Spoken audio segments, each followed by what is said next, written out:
Even this week, there were rumors that pre-orders were happening, and the Twitter lit up. I don't know where these rumors start, but I have to ask you: like, are you about to press the button now for pre-orders? Like, when can we expect to get our PS5? No, definitely not now. We don't know what happened there. We had nothing to do with it. I got a message from someone saying people are lining up at stores, and we had no idea why. So I think it's safe to say, for all of your viewers, we'll let you know when pre-order will happen. We'll let you know when pre-order will happen. We'll let you know when pre-order will happen. We will let you know. It's not going to happen with a minute's notice. We're going to, at some point, let you know when you can pre-order a PlayStation 5.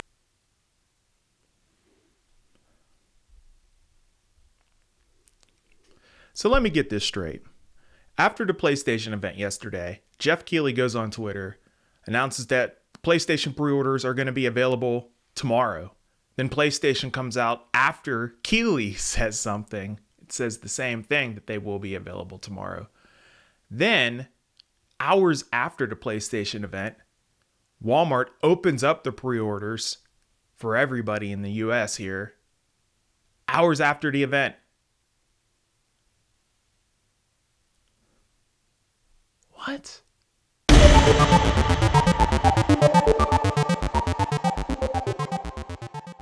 It's unbelievable. I'm absolutely dumbfounded by the unorganization that Sony had when it comes to the PlayStation 5 pre-orders.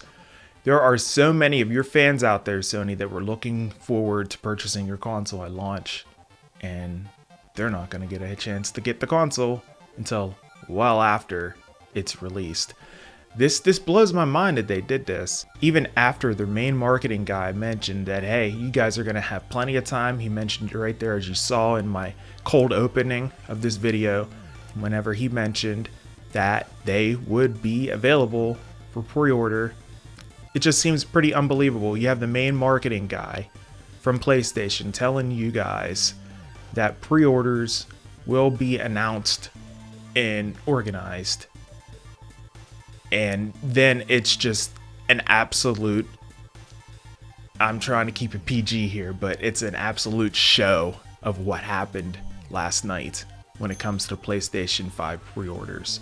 It was basically the same as throwing a bunch of food to a pack of hungry wolves and having them go ahead and feed on it. Now, I don't know if it's the fault of the retailer saying, hey, we need to open up these pre-orders so we can make money because it's been a rough year for us. So let's go ahead and try to make up for some sales. Or is it just Sony, saying, yeah, if you want to open up pre-orders early, go ahead, be my guest. But either way, it's wrong. It just doesn't give everybody a fair chance to be able to pre-order a PlayStation 5. There's a lot of people out there that don't know there's certain people within this video game industry who you can follow and will tweet out links to the pre-orders or to games whenever games go on sale that you can go ahead and pick up. Wario64, PS5 only, Jeff Keighley himself, these guys were tweeting out links all night long, especially Wario64. I don't think Wario64 went to sleep last night. I mean, this dude was up all night tweeting links for pre-orders, trying to help out everybody. I mean, it was crazy. Like, I'd go to sleep, I'd wake up, you wake up in the middle of the night, I check my phone. This dude, because I have his alert set up, this dude was just tweeting all night. I don't think he went to bed. It is unbelievable. And thank God, I guess he didn't, because he helped out a lot of people to be able to get a PlayStation 5 console. But there are a lot of other people who did not get the opportunity to pre-order because they did not know that the pre-orders were going to be going down hours after the event. It was crazy. Mentioned it last night whenever we were live that I could not believe how crazy it was. Jeff Keighley is basically giving us his own PlayStation post-event as far as when the pre-orders are going to be going down and when you guys can go ahead and get your hands on them, because Sony PlayStation didn't announce anything regarding that after the event. So we were all left there wondering what's going on. Mark, who follows Jeff Keighley as well, co-host on the weekly wrap up here, of course, checked his Twitter, saw that he tweeted it out that it's going to be available tomorrow, and then saw that it could be possibly today. I thought it would have been today. I remember mentioning on the show last night that it could be like 3 a.m. or something like that. Well, I was pretty close because they started going down, I think, as early as like 9 or 10 o'clock last night. I got my pre-order in last night from Walmart. I got lucky, thanks to Wario64 again. And then I saw Amazon open up pre-orders here in the United States around midnight. So it wasn't too far from 3 a.m. if you think about it. It's just crazy, man. I don't know why there wasn't any kind of organization when it came down to pre-ordering the PlayStation 5 console. Now, you guys out there still looking to potentially get one, I highly suggest you follow Wario64 on Twitter. Go ahead and follow him and turn on Twitter alerts. So anytime he tweets, you'll get a push notification on your phone or a text, whichever way you have it set up on your Twitter account. So that way, if they do go live and he announces them, because he must have some kind of system set up. So whenever they do go live, you can just click his link, go right on into it. It's an Amazon affiliate link. He will get a little portion of the proceeds, whatever. You're getting your PS5, who cares, and you'll get your opportunity to do so. He's also tweeting out accessories as well for the PlayStation 5.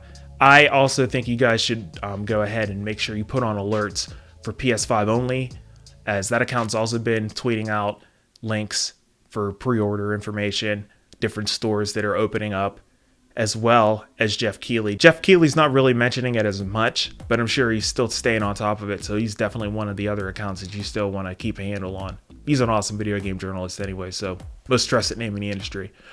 Either way, you guys, those are the 3 accounts you want to go ahead and try to follow, because otherwise, from what I can see, PlayStation 5 pre-orders are gone. They're sold out completely, pretty much. They're coming back in and out sporadically, but for the most part, the first wave of consoles is pretty much gone already 24 hours later after we saw the PlayStation event. I mean, I'm not surprised, but I think I would have liked to see a little bit more of a warning from Sony or from any of these retailers in terms of when these pre-orders were going to be going live, because there was no warning at all. They were just like, boom, open up, go ahead and pre-order. It was crazy. Xbox, on the other hand, they have actually made it a lot easier for their fans by letting everyone know when you can pre-order an Xbox Series S or an Xbox Series X. They're going to be opening up next Tuesday at 8 a.m. Pacific time, which is 11 a.m. Eastern time. So they let everybody know. And I think that is absolutely the fair way to do it. And I think that is just, and I think that is what Sony should have done. They definitely made a mistake here. You guys know me. I'm a bit of a Sony PlayStation fanboy. I love PlayStation, but I will admit their faults here. That was wrong last night. That was messed up. There's a lot of fans out there that are looking to get their PlayStation 5s. I really hope you guys get a chance to get them if you're still looking. On the Weekly Wrap-Up's Twitter page, I went ahead and I put up a poll on who pre-ordered what. PlayStation Digital Edition, PlayStation Disc Edition, or if you're still trying to get one, or if you're just going to go ahead and get an Xbox. And there is a large percent of the people that voted on this that are still looking to get a PlayStation 5 console. It's crazy. It was pretty close to like 40% the last time I checked. So still some time left on that. If you want to go ahead and vote, go on Twitter at the Weekly Wrap Up, and I have the tweet pinned at the top of the timeline. Feel free to vote.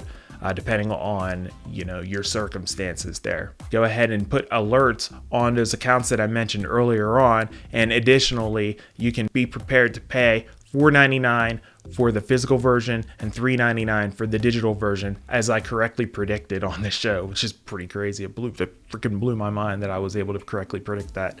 But definitely make sure you guys keep an eye on those Twitter handles. Those are going to be your best bet of being able to obtain a PlayStation 5 console, at least online. If you guys enjoyed this video, be sure to smash that like button and subscribe for more videos. And additionally, if you want to get notified for whenever new videos get published, be sure to click on the bell. I'll try to keep you guys posted if any new information comes out in terms of PlayStation 5 pre-orders. If there's going to be another huge wave coming out, I'll try to get the news out there to let you guys know ahead of time. but this was the Wild Wild West, and I really hope everybody who wants a PlayStation 5 was able to get one, and the ones who are still trying to get one, I wish you all the best of luck. I'm AT the P. Albert Perkins. We'll see you in the next video. Until then, and as always, peace.